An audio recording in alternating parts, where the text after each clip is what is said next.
Hello बच्चों, foundation mathematics class 7 के lecture number 02 lines and angles में आप लोगों का स्वागत है। लेक्चर नंबर 02 में हम डिस्कस करेंगे एंगल फॉर्म्ड बाय ट्रांसवर्सल। सबसे पहले हम समझते हैं अल्टरनेट इंटीरियर एंगल को। डेफिनेशन मैंने कॉपी किया है कि the angle formed between two lines and inside the region between them are called interior angle.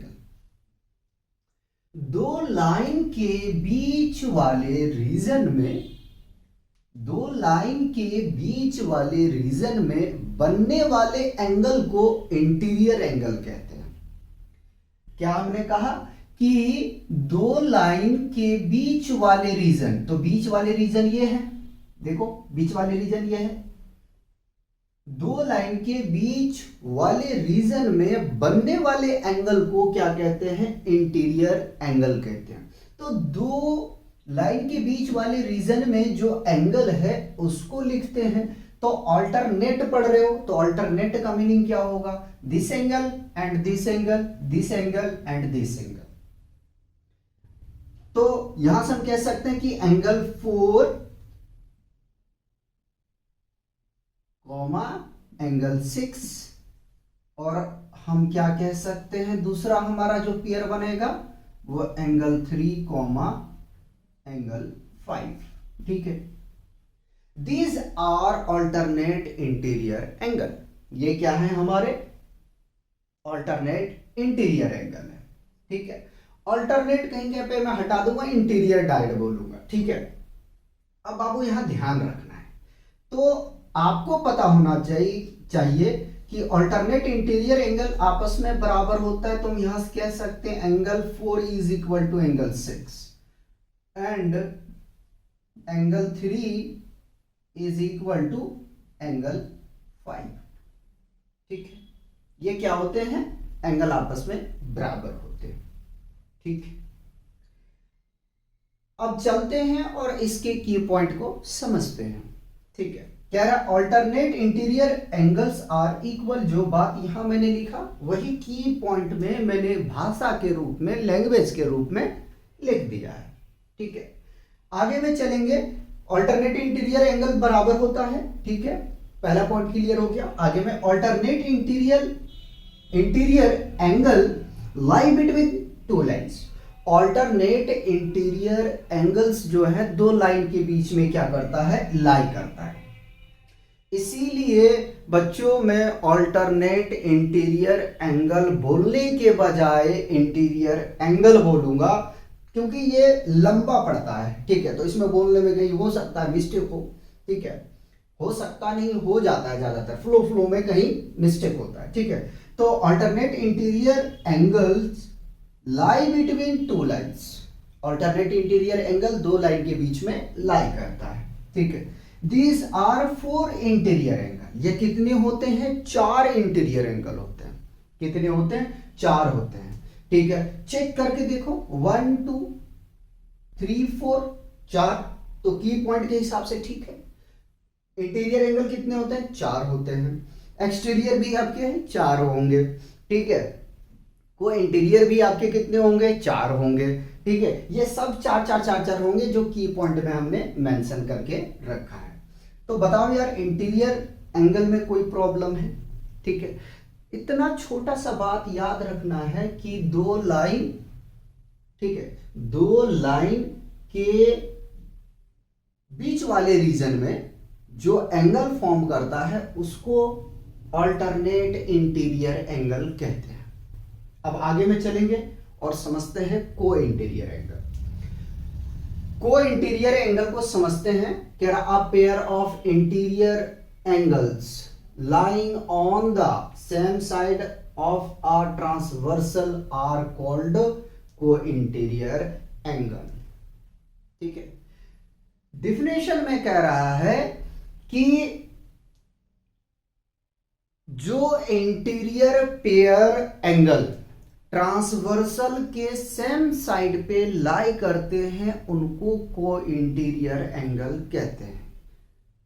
क्या कह रहा है? कह रहा है कि जो पेयर इंटीरियर एंगल का ट्रांसवर्सल के सेम साइड पे लाई करते हैं, ट्रांसवर्सल के सेम साइड पे लाई करते हैं, ठीक है, उसको को इंटीरियर एंगल कहते हैं। तो ये सेम साइड है ना, सेम साइड है ट्रांसवर्सल के, ठीक है, तो ये कहलाएंगे बाबू आपके को इंटीरियर एंगल। तो हम यहां से कह सकते हैं कि angle 4, angle 5 and angle 3, angle 6 are co interior angle.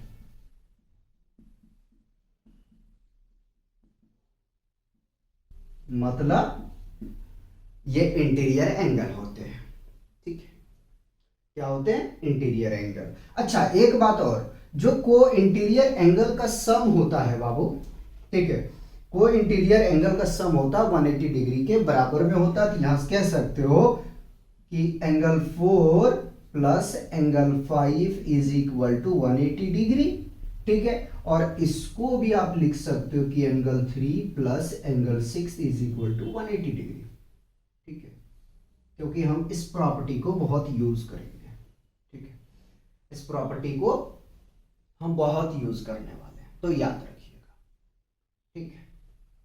Co interior angle, जब आपका इंटीरियर एंगल का सेम साइड को पकड़ोगे, मतलब सीधा सीधी बात यह याद रखो कि इंटीरियर एंगल के सेम साइड वाले जो एंगल होते हैं वो को इंटीरियर एंगल होते हैं। सेम साइड ये है, ठीक है, और ये है सेम साइड, तो ये कैसा एंगल कहलाएंगे?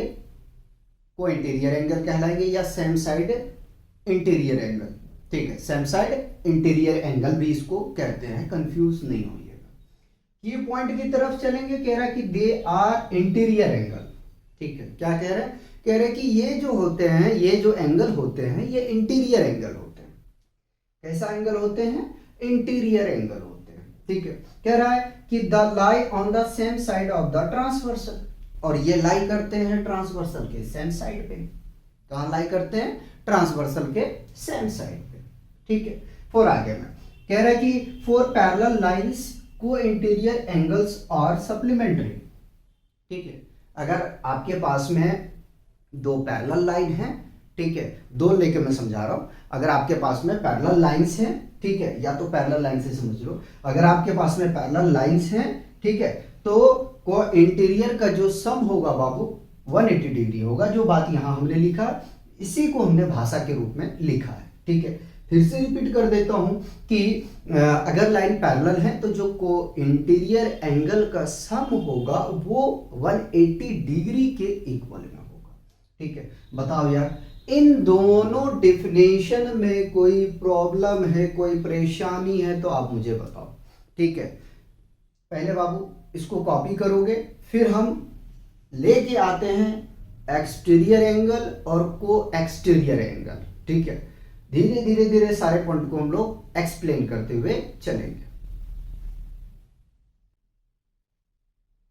अब हम लोग समझते हैं ऑल्टरनेट एक्सटीरियर एंगल और को एक्सटीरियर एंगल को, ठीक है। डेफिनेशन पढ़ेंगे। कह रहा है कि the angle formed outside the region between two lines are called exterior angle. कह रहा है कि दो लाइन के बीच के रीजन के बाहर बनने वाले एंगल को एक्सटीरियर एंगल कहते हैं। मैं और आसान करता हूं, दो लाइन के बीच रीजन के बाहर बनने वाले एंगल को एक्सटीरियर एंगल कहते हैं। रीजन यह है, ठीक है, इस रीजन के बाहर जो एंगल बनेगा, ठीक है, आउटसाइड जो बनेगा, दोनों लाइन के जो आउटसाइड में बनेगा एंगल, वही आपका एक्सटीरियर एंगल कहलाता है। याद रखिएगा।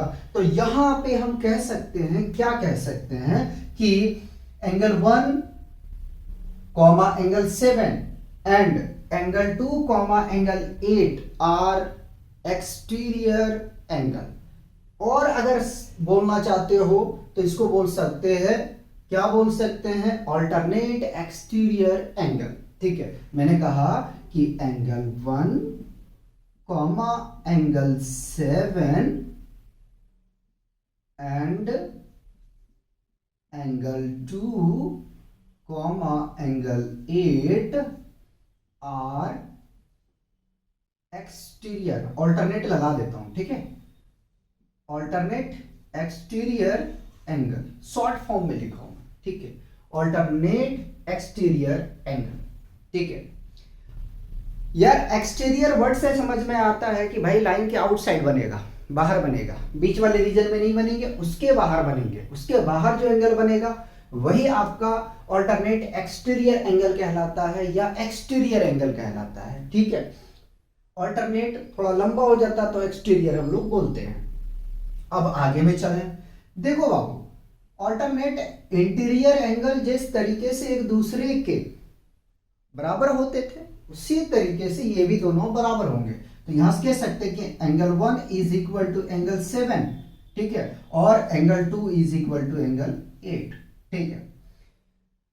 ऑल्टरनेट एक्सटीरियर एंगल आपस में बराबर होते हैं, ये बात को याद रखिएगा। आगे में चलेंगे, हम लोग की पॉइंट को समझने की कोशिश करेंगे। तो कह रहा है exterior angles lie outside the two lines, exterior angle जो है दो लाइन के बाहर लाई करते हैं, ठीक है, आउटसाइड लाई करते हैं, ठीक है। देयर आर 4 एक्सटीरियर एंगल, कितने एंगल होते हैं? 4 एक्सटीरियर एंगल होते हैं, ठीक है, 4 एक्सटीरियर एंगल होते हैं और 2 जोड़ा होते हैं, ठीक है, 4 एक्सटीरियर एंगल होते हैं और 2 पेयर होते हैं, ठीक है, ये चीज याद रख लेना। Exterior angles are equals, exterior angle क्या होते हैं? बराबर होते हैं, ठीक है। इसमें ऑल्टरनेट वर्ड को हमने साइड कर दिया, ठीक है, क्योंकि लिखने में थोड़ा सा लंबा हो जाता है तो आप लिख सकते हो ऑल्टरनेट एक्सटीरियर एंगल, ठीक है, शॉर्ट फॉर्म में आप लिख सकते हो alternate exterior angle. Alternate exterior angle जो होते हैं आपस में क्या होते हैं? बराबर होते हैं। अब आगे में हम लोग समझेंगे, क्या समझेंगे?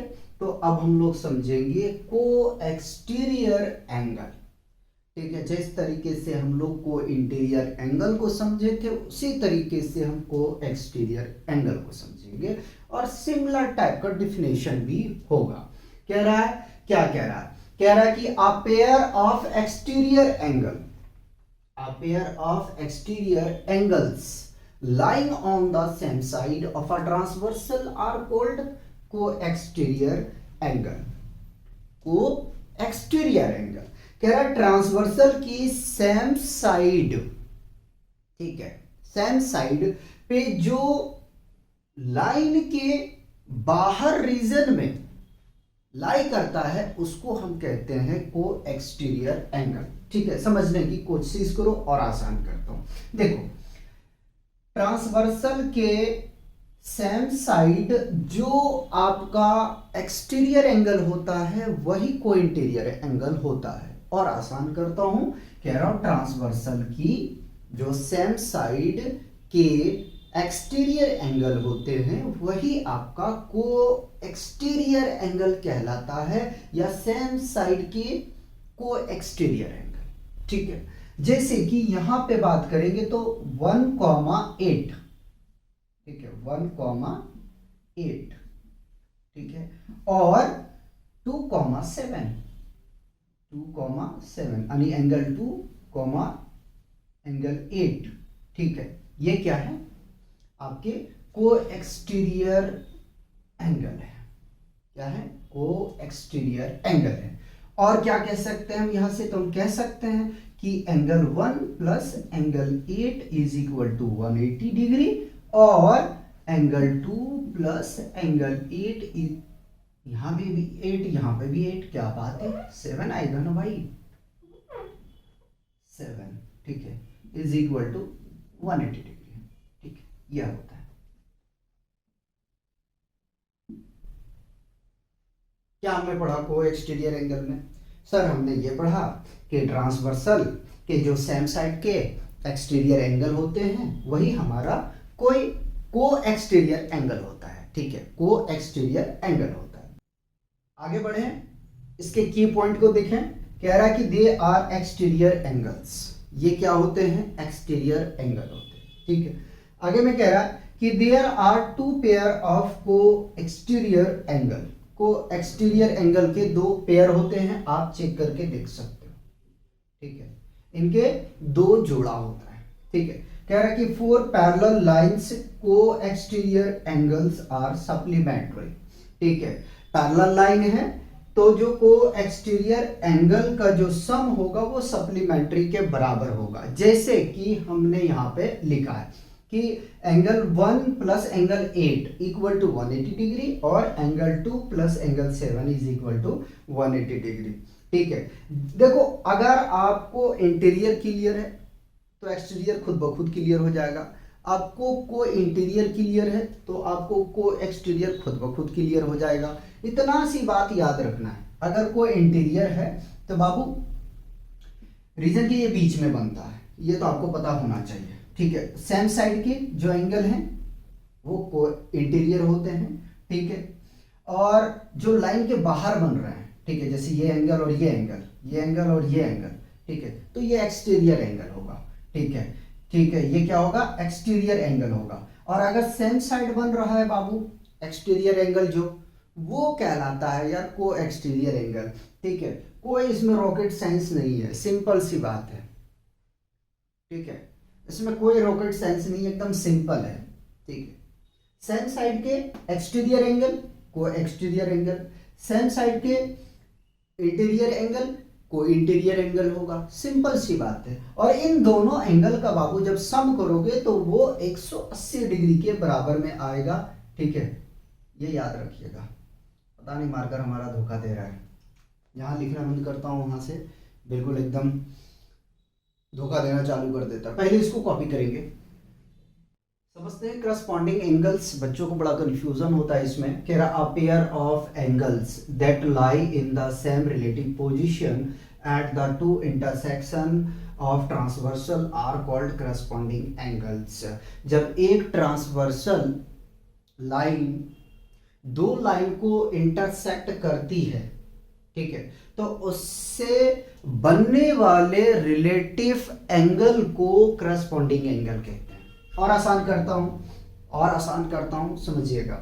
ठीक है, जब एक ट्रांसवर्सल दो लाइन को इंटरसेक्ट करती है तो उसके रिलेटिव पोजीशन पे जो एंगल फॉर्म होता है उसको करस्पॉन्डिंग एंगल कहते हैं। ठीक है, अब चलो नेक्स्ट पॉइंट समझाता हूं। ट्रांसवर्सल जब लाइन को जिस पॉइंट पे इंटरसेक्ट करेगी वहां पे एंगल फॉर्म होगा। ठीक है, वहां पे क्या होगा, एंगल फॉर्म होगा। तो हमने डिफिनेशन में ये जाना कि जब एक ट्रांसवर्सल दो लाइन को इंटरसेक्ट करती हैं तो उस सेम पोजीशन पे या सेम रिलेटिव पोजीशन पे जो एंगल बनता है उसको हम कहते हैं करस्पॉन्डिंग एंगल। तो करस्पॉन्डिंग एंगल कौन कौन आ जाएगा, 1 और 5, एंगल 1 कॉमा एंगल 5।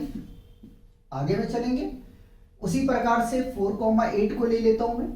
ठीक है, पहले वन साइड से मैं चल रहा हूं, आगे में 2,6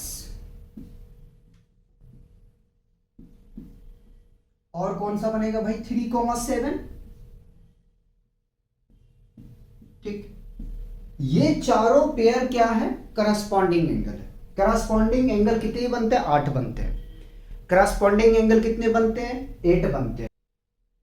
याद रखना अभी हमने एक पॉइंट को बोला था आप लोगों को कि ट्रांसवर्सल जिस पॉइंट पे इंटरसेक्ट करेगी वहां पे एंगल फॉर्म होगा। ठीक है, तो बाबू याद रखना कि जो करस्पॉन्डिंग एंगल होते हैं उनके 4 पेयर होते हैं। कितने होते हैं, 4 पेयर होते हैं। एंगल कितने होते हैं, 8 होते हैं। अगर 2 लाइन है तो, अगर 3 लाइन होगा तो बढ़ जाएगा बाबू। ठीक है, उनका जोड़ा 6 हो जाएगा, 12 एंगल हो जाएगा। ठीक है, क्योंकि करस्पॉन्डिंग एंगल कौन कौन होता है भैया, एक बाहर वाला, एक अंदर वाला, एक अंदर वाला, एक बाहर वाला। ठीक है, एक बाहर का एंगल, एक अंदर का एंगल, एक अंदर का एंगल, एक बाहर का एंगल। ठीक है, ये सारे कहलाते हैं करस्पॉन्डिंग एंगल्स कहलाते हैं। ठीक है, और याद रखिएगा कि करस्पॉन्डिंग एंगल्स जो होते हैं ये आपस में क्या होते हैं, बराबर होते हैं। तो आप इसको भी लिख भी सकते हो।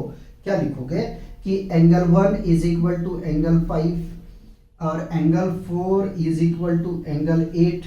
उसी प्रकार से angle 2 is equal to angle 6, angle 3 is equal to angle 7। ठीक है, ये आप लिखोगे, याद रखोगे, क्योंकि की पॉइंट पे हमने मेंशन कर रखा है, लेकिन वहां शर्त है क्या कि भैया पैरेलल लाइन होना चाहिए। ठीक है, क्या होना चाहिए? पैरेलल लाइन होना चाहिए।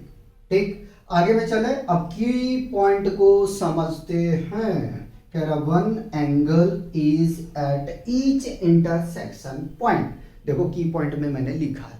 ठीक है, कह रहा है कि हर एक इंटरसेक्शन पॉइंट पे एक एंगल बनेगा। ठीक है, हर एक इंटरसेक्शन पे एक एंगल बनेगा। जैसे ये वाला बना, एक इधर बनेगा। ठीक है, यहां पे इंटरसेक्ट किया तो एंगल ये बना, ये बना। ठीक है, ये बना, ये बना। तो इतना याद रखो कि जिस जिस पॉइंट पे इंटरसेक्शन होगा वहां पे एंगल फॉर्म करेगा। ठीक है, इस चीज को ध्यान में रखिएगा। कह रहा if two line are parallel then corresponding angles are equal. ठीक है, यदि दो लाइन पैरेलल है तो उनके करस्पॉन्डिंग एंगल्स क्या होंगे? बराबर होंगे। ठीक है, आगे चलो। अब समझते हैं यार एडजेसेंट एंगल्स। ठीक है, बड़ा बच्चों को इसमें भी कंफ्यूजन रहता है। ठीक है, कह रहा है कि two angles are said to be adjacent. कह रहा है दो एंगल को हम तब एडजेसेंट कहते हैं यदि if they have common arm, यदि उनके क्या हो? कॉमन आर्म हो। ठीक है, if they have common vertex. ठीक है, यदि उनके कॉमन वर्टेक्स हो। ठीक, आगे में non common arms lie on the opposite side of the common arm. ठीक है, कॉमन आर्म के अपोजिट में दो नॉन कॉमन आर्म होने चाहिए। ठीक है, अगर ये तीनों क्राइटेरिया को, तीनों कंडीशन को फुलफिल करता है, ठीक है, तो वो आपका एडजेसेंट एंगल कहलाएगा। ठीक है, जो बात यहां क्लियर नहीं हुआ हमने यहां करने की कोशिश की। देखो बाबू, ए बी क्या है? एक आर्म है। ठीक है, और बी डी क्या है? अनदर आर्म है। ठीक है, बी सी क्या है? तो बी सी ए बी और बी डी, ए बी और बी डी का क्या है? कॉमन आर्म है। बी सी क्या है? कॉमन आर्म है। किसके लिए? ए बी और बी डी के लिए। ठीक है, मैंने यहां लिखा है A B and B D are non common arm. ठीक है, ए बी और बी डी क्या है हमारा? Non common arm. यहां जो नॉन कॉमन का बात, कॉमन आर्म का बात हुआ है वो देखो यहां से। ठीक है, ए बी और बी डी क्या है? कॉमन आर्म नहीं है। ठीक है, बी सी कॉमन आर्म है। किसका है? ए बी और बी डी का। But A B and B D are not common arm. ठीक है, या नॉन कॉमन आर्म कह सकते हो। ठीक है, वी क्या है? बी क्या है? तो बी बाबू आपका वर्टेक्स है। बी क्या है? वर्टेक्स है। यहां हमने और कुछ लिखने की कोशिश की है कि ए बी एक रे है और बी डी अनदर रे है। ठीक है, रे को जानते हो हम लोग आर्म से रिप्रेजेंट करते हैं और उसी तरीके से बी डी को भी हमने आर्म में दिखाया है। ठीक है, तो यहां आपको याद रखने वाली क्या बात है? ये कॉमन आर्म है।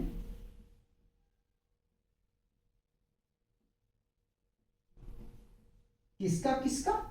तो भैया ए बी और बी डी का। ठीक है, ए बी और B D non common arm है। ठीक है, यहां लिख दू, यहां लिख दू A B and B D are non common arm of B C. ठीक है, ये भी मैंने पॉइंट यहां पे मेंशन कर दिया। ठीक है, बताओ यार कोई दिक्कत है तो बताओ। पहले इसको कॉपी करेंगे। अब समझते हैं वर्टिकली अपोजिट एंगल्स को। बच्चों को बड़ा कंफ्यूजन रहता है।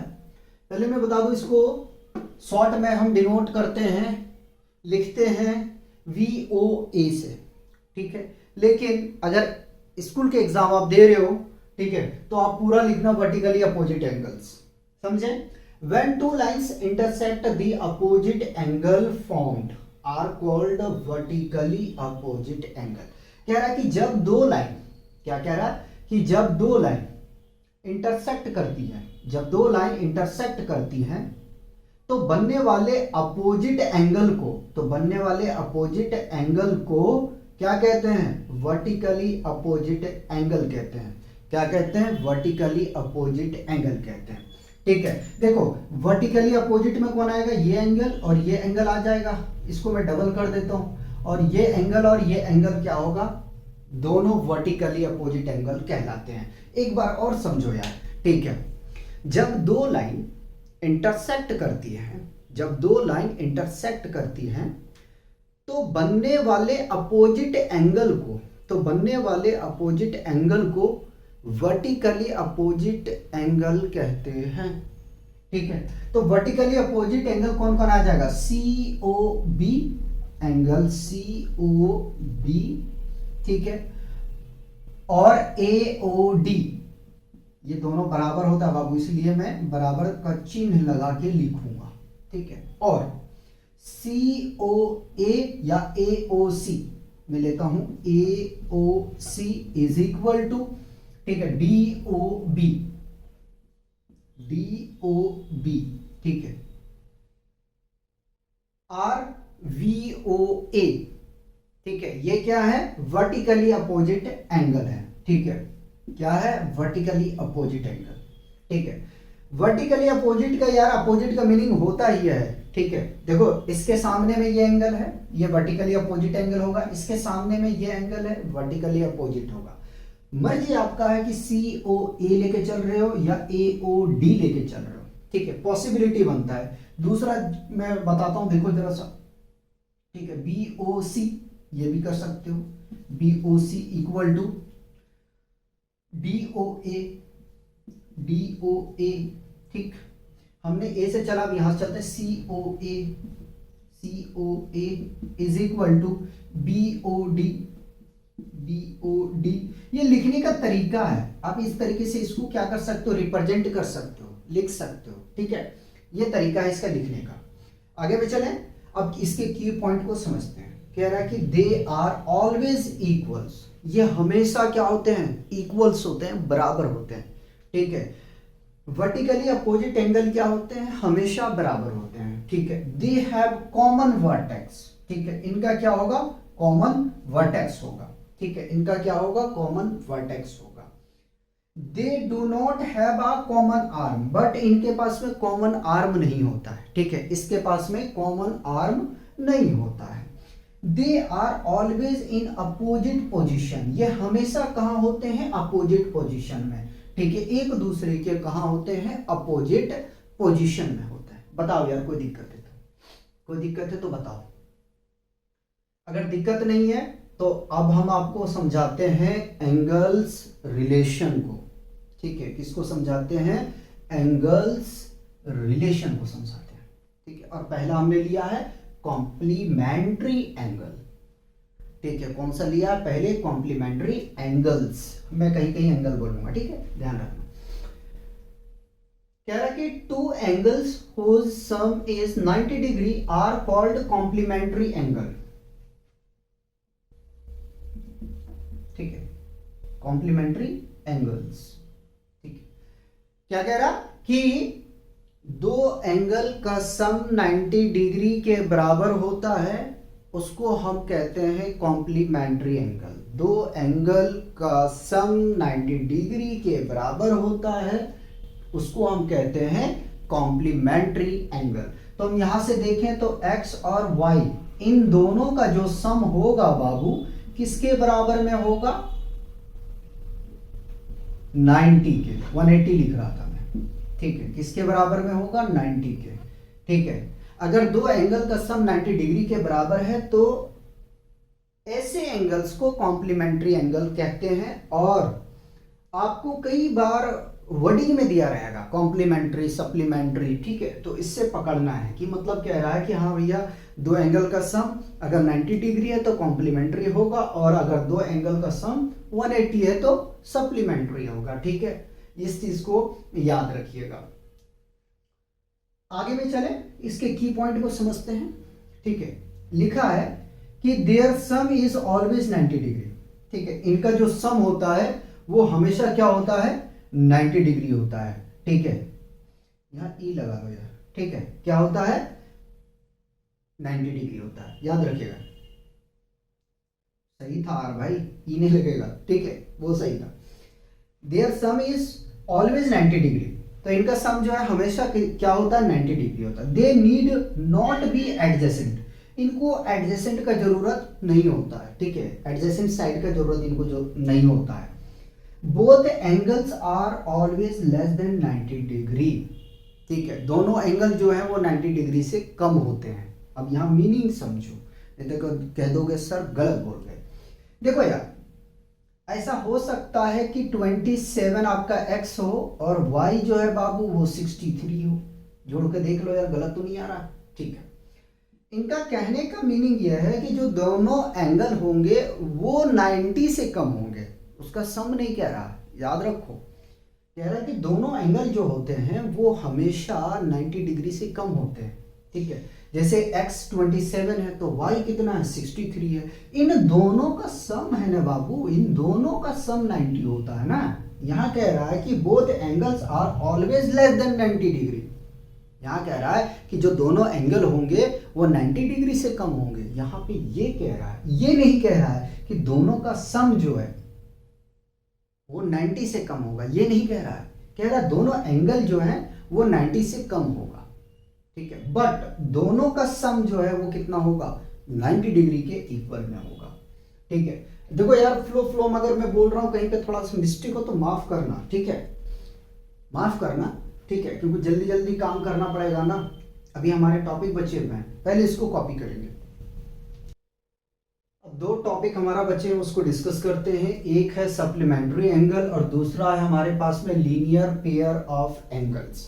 सबसे पहले समझते हैं कि सप्लीमेंट्री एंगल क्या होता है। तो कह रहा है कि two angles whose sum is 180 degree are called supplementary angle. दो एंगल जिनका सम 180 डिग्री के इक्वल में होता है उन्हें हम सप्लीमेंट्री एंगल कहते हैं। दो एंगल का सम 180 डिग्री के इक्वल में हो उसे हम कहते हैं सप्लीमेंट्री एंगल, ठीक है। तो यहां से हम कह सकते हैं क्या कि x plus y is equal to 180 degree, ठीक है, अकॉर्डिंग टू डिफिनेशन के अनुसार से हम ये लिख सकते हैं, है ना। आगे में चलें, की पॉइंट को डिस्कस करेंगे। देखो बाबू, यहाँ कॉमन आर्म को हम अभी डिस्कस करेंगे, घबराओ मत, ठीक है। किस में करेंगे? लीनियर पेयर ऑफ एंगल्स में। अगर ये बात यहाँ पे भी डिस्कस करूँ, यहाँ पे भी करूँ तो मजा नहीं आएगा, ठीक है। Their sum is always 180 degree, ठीक है, इसका जो सम हमेशा 180 डिग्री के बराबर में होता है। इनका जो सम होता है वो हमेशा 180 डिग्री के इक्वल में होता है। They need not be a adjacent, इसमें क्या होता है कि एडजेसेंट का जरूरत नहीं पड़ता है। If both angles are 90 degree they are supplementary, यदि दोनों एंगल 90 डिग्री फॉर्म कर रहा है तो सप्लीमेंट्री होगा, ठीक है। दो एंगल अगर 90 डिग्री फॉर्म कर रहा, मतलब कहने का मतलब यह है, ठीक है, इस तरह से अगर परपेंडिकुलर है तो भी ये क्या कहलाएगा? सप्लीमेंट्री कहलाएगा, ठीक है। जरूरी नहीं कि दिमाग में पिक्चर यही बैठा लो कि ये हमने अगर फिगर ड्रॉ किया है तो आप इसी को मान के चलो, ठीक है। इसीलिए हम की पॉइंट को कोशिश कर रहे हैं कि आपको प्रोवाइड करें, ठीक है। अगर दो एंगल आपका 90 का है तो सप्लीमेंट्री होगा। One angle can be acute and other obtuse, एक एंगल एक्यूट हो सकता है और जो अनदर होगा वो ऑब्ट्यूज होगा, ठीक है। एक एंगल एक्यूट हो सकता है और जो अनदर है बाबू वो ऑब्ट्यूज हो सकता है, ठीक है। आगे चलें और हम डिस्कस करते हैं अब लीनियर पेयर ऑफ एंगल्स को, ठीक है। कह रहा है two adjacent angle whose non common arm form a straight line are called linear pair, ठीक है। कह रहा है कि दो एडजेसेंट एंगल्स जिनके नॉन कॉमन आर्म्स एक स्ट्रेट लाइन बनाते हैं उन्हें हम लीनियर पेयर कहते हैं। फिर से सुनो, जब दो एडजेसेंट एंगल जिनके नॉन कॉमन आर्म्स एक स्ट्रेट लाइन बनाते हैं उन्हें लीनियर पेयर कहते हैं, उन्हें हम लीनियर पेयर कहते हैं। अब यहां बात करेंगे हम क्या? कॉमन आर्म और नॉन कॉमन आर्म की। पहले हम लिखते हैं, क्या लिखेंगे भाई, क्या लिखेंगे ये बताओ मुझे। ठीक है, पहले तो हम इन दोनों एंगल को देखते हैं। नाम दे दूं क्या शॉर्ट करने के लिए, मैं इसको x कह दूं, इसको x और इसको y कह देता हूं। तो x plus y is equal to 180 degree. ये हमेशा 180 डिग्री के बराबर में होगा। 1 डिग्री में कह रहा था, ठीक है, सॉरी मैंने अपनी गलती मान लिया। ठीक है, तो हमेशा याद रखना जो लीनियर पेयर होता है उनमें क्या है कि दोनों एंगल का जब आप सम करने के लिए जाओगे बाबू, तो वो 180 डिग्री के बराबर होगा, 180 के इक्वल में आएगा। ठीक है, और आप लिख सकते हो कि angle AOC plus angle COB is always equal to 180 degree. ठीक है, अब यहां पे हम बात कर रहे हैं तो OC क्या है बाबू, कॉमन आर्म है। क्या है, कॉमन आर्म है। ठीक है, आर्म है। किसका कॉमन आर्म है, तो बाबू ये कॉमन आर्म है angle AOC and angle COB का। ठीक है, किसका है, AOC और COB का ये कॉमन आर्म है। ठीक है, कोई दिक्कत। नॉन कॉमन आर्म कौन कौन से आ जाएंगे, तो नॉन कॉमन आर्म कौन कौन से होंगे, तो बाबू नॉन कॉमन आर्म जो आपका बनेगा वो बनेगा आपका AOC और COB बनेगा, जिसको हम लिखना चाहिए हमें। ठीक है, लिखना चाहिए, मैं यहां लिखता हूं नॉन कॉमन आर्म। ठीक है, कौन कौन हो जाएगा, AOC एंड COB। ठीक है, नॉन कॉमन आर्म आ जाएगा। और अगर देखें तो जो नॉन कॉमन आर्म है ये क्या फॉर्म कर रहे हैं, एक स्ट्रेट लाइन बना रहा है। ठीक है, AB क्या बना रहा है, AB बना रहा है बाबू एक स्ट्रेट लाइन। ठीक है, स्ट्रेट लाइन। ठीक है, क्या बना रहा है, एक स्ट्रेट लाइन बना रहा है। ठीक, अब चलते हैं की पॉइंट को डिस्कस करते हैं। कह रहा है कि they have common vertex and common arm. Linear pair angle में कॉमन वर्टेक्स भी होते हैं और कॉमन आर्म भी होते हैं। ठीक है, आगे में चलें। कह रहा है their non common arms form a straight line. जो नॉन कॉमन आर्म है वो एक स्ट्रेट लाइन बनाते हैं। ठीक है, ए भी देखो एक स्ट्रेट लाइन है, क्या है, और आगे में बोल सकते AOB क्या है, एक स्ट्रेट लाइन है। ठीक है, क्या है, एक स्ट्रेट लाइन है। AB भी बोल सकते हो कि स्ट्रेट लाइन फॉर्म कर रहा है। ठीक, कह रहा sum of linear pair is always 180 degree. ठीक है, दोनों एंगल का जो सम होता है, ठीक है, लीनियर पेयर में वो हमेशा 180 डिग्री के इक्वल होता है। ठीक है, a linear pair form a straight line.